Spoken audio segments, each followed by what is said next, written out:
No nonsense gin drinking. All gin, no nonsense. Hello gin lovers, welcome back. I'm Bobby Freeman. It's 6:30 a.m. The red shirt is on. We know what that means. It's gin tasting time. And today, my friends, we have a little Irish gin on the show for you, which means I should be breaking into me little stereotypical, badly performed, little leprechaun-esque accent throughout the show. And then I'll be slipping back into my English accent without you even knowing because I'm an extremely talented actor. Anyway, let's give you the name of it. It is a rather amusingly named gin. It is called Feckin Gin. Now, if you're not familiar with the word feck, I believe it was coined by a British sitcom in the 1990s called Father Ted. It was basically about three Irish priests who lived on a fictional place called Craggy Island, and they used the word feck because it was obviously sort of a fun and amusing way of saying the more severe swear word beginning with F, which I don't want to overuse lest I should get this video taken down on YouTube. So it basically gave them free rein to swear as much as they want, which was particularly impressive because it was on the BBC, and you cannot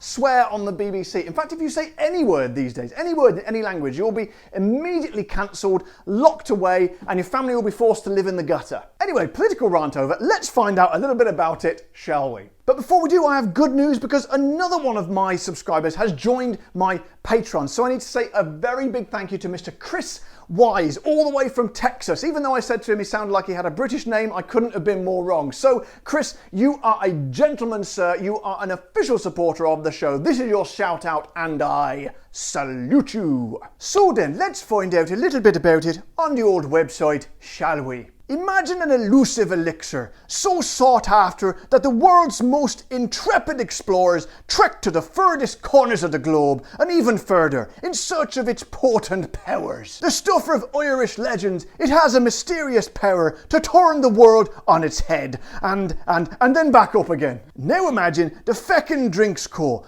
Unbelievably good Irish spirits. Now that doesn't tell us a great deal about the gin, but I did a bit of research and it sounds like it's a bit of a lemony gin, a kind of a core sort of gin, all the sort of base ingredients you'd expect in there with a little bit of lemon and a little bit of fun thrown in. So my friends, let's get the old top off and find out what it's all about. So then we're going to peel a little fella off like that. Isn't it going to take a lot of time? I don't think so. I'll chuck the bugger over there. No, I won't. It fell on the floor. Tease the little top off like that. I'll chuck that bastard over there. Lovely job. And it's got a cork, so we know what that means. It's the feckin' Irish cork test, so it is. The feckin' Irish cork test. What? Feels good to see that. So then, do we have a squeak? No squeak at all, just a silent turn. Going for the pull. Oh my God! I'll tell you what, in all the years we've been doing the cork test, well, 2.5 years, not that many, I don't think we've had a worse one than that. That was literally, hang on. It was like a chaffinch farting or something. But never mind, it doesn't matter because we all know it's just a little bit of fun. So then, let's get her in the old glass, shall we? Very disappointing cork test, but it doesn't matter too much. Let's see what let's see what she smells like, shall we? So, nose is going quite literally into the glass. Oh, man alive. Do you know, I let into a little secret. I didn't actually film last week. I had a bit of a backlog, so there was no break in service, but I went to visit my mum last week, so I've had a break off tasting. I must say, that is a very welcome smell to return to because, oh, it's thick and heady with kind of, beautiful amounts of juniper. Sometimes when you get juniper just right, it just tickles the nostrils and just gives the most luxurious feeling. But it's kind of tinged with a lemoniness. Lemony. I always struggle with that word, a lemoniness. But something kind of almost a bit sort of sweet and kind of almost kind of cakey about it. Somewhat, I don't know if that's my imagination. A little bit like the old Sipsmith's lemon drizzle there. That had a kind of a vanilla essence in it, which made it kind of more like well, it's supposed to be like a lemon drizzle cake. So this is shaping up to be a bloody good gin. So my friends, let's not fanny around. Let's get the old tonic in there. Not sure what accent that was, to be honest. A bit of something else crept in. But never mind, it doesn't matter. We're not about perfection on here, as long as we're having fun. And even that's no guarantee. Anyway, let's get it in and make a little gin and tonic, shall we? About that much, I reckon. It's a little bit weaker than we would usually imagine. It's old 40, I think it's 40%. Let me just clarify that for you. 40%. So anyway, it doesn't really matter. Let's get it in the gullet, shall we? I say to you, ladies and gentlemen, Feckin Gin, all the feckin' way from Ireland. I say feckin' cheers. I think that's a bit too much feckins, but I say cheers.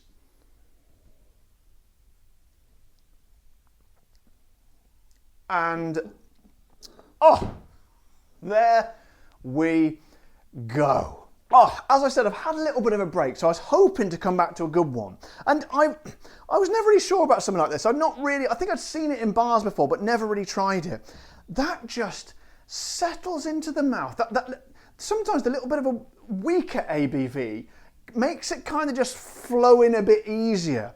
And that's the case with this gin. It just flows in beautifully, and you get a wonderful, it's quite a soft sort of bunch of flavours. It's not sort of big wham bam fireworks, but it's beautiful. It's kind of mellow and it's kind of relaxing. And that's quite nice when I film this early in the morning. It's about 20 to 7 now. So you get kind of imagine a soft, velvety kind of bed of juniper, just sort of massaging the tongue. Flows in there very nicely. But then out of that, a very relaxed sort of, not a wallowing, what's another word? Wallowing's a bit too heavy.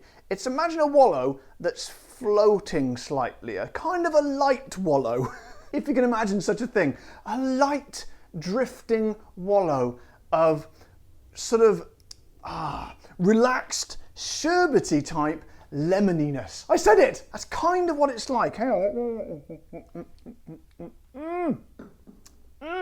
Actually, the lemon's a little bit sharper than that. And take away the wallowiness. It's kind of a wallow with a sort of a bit of a buzz, a slight zing, but more of a hum, a lemony hum. I hope this is making sense. It seems to in my head anyway. Then when you swallow, there's kind of like the beautiful aftermath is like, as I say, kind of a biscuity sort of element. And that's, I know in America biscuits are something different. A cookie dough sort of element to it. A cakey kind of warm sweetness that just, it's indulgent. It's indulgent, but not too heavy on the flavours. It's indulgent in kind of a light way. However, what's it going to be like when we take away the tonic and try it neat? Well, there's only one way to find out. Here we go. Straight out the bottle.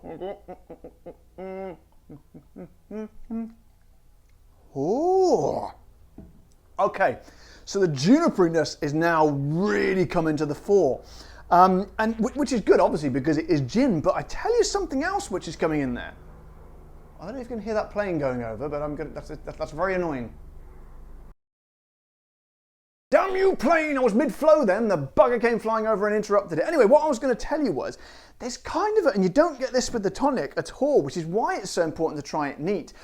There's kind of a butteriness to it as well. We did try a butter gin before. I don't think it's in here. I think it's in the house.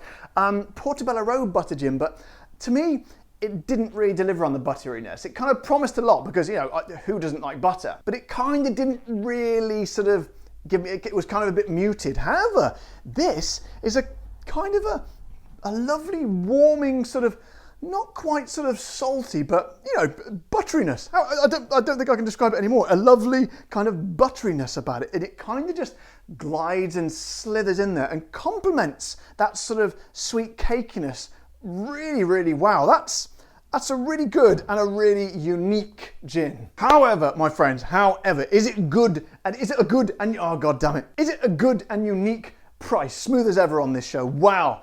Old Freeman has good news for you gin lovers, because this little fellow, let me get the piece of paper up, this little fellow is £28.85 here in the UK, which equates to about $38 or 32 euros. So that's well under my £30 bracket. In fact, for a small distillery, I would have expected it to be a little bit more, around the sort of the early to mid 30s, but they're not. And I really, really like that. And it shows, although when you bring the ABV down, it does make it a bit cheaper, but I don't really care about that. It's brought it nicely into the price bracket, and I am very, very, very happy to pay that. So then, guys, it's nice, because I had a feeling it was going to be one of those ones that's just kind of a core gin and not doing anything unique. And to be honest, when I'm doing this show, it's kind of difficult for me to sort of, when you've got nothing sort of new and original about it, it kind of becomes a little bit kind of difficult for me to convey things for you, because it's kind of just gin. However, these guys, you know, I did worry it might all be about the name, you know, sort of make an amusing name and then just put a bog standard gin in it. However,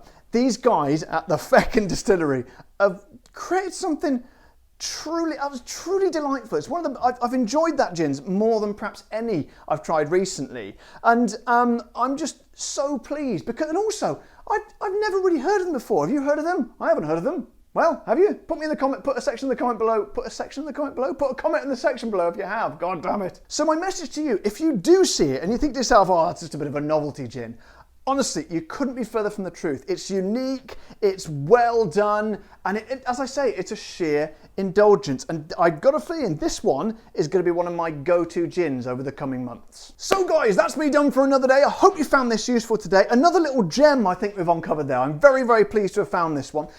If you found this useful, you think I've been informative, entertaining, insightful, or insightful? Is that a good word? Insightful. What I'm trying to say is, if you liked the video, then please, if you haven't already, subscribe to my humble little channel here from my garage in southeast London, and also press the like button on this video if you liked it, or if you didn't like it, just, you know, be a bit charitable. And of course, the little bell icon so you get notified when I bring out a new video. And if you want to support my show like good old Chris Wise did from Texas, then click on the old, head over to the old Patreon page, or click on that join button below this video to join my YouTube members. I've got it out in the end. But until next time, guys, you all know the drill. Take care, stay safe. Thank you from the bottom of my heart to all my patrons and members. And of course, keep drinking the gin.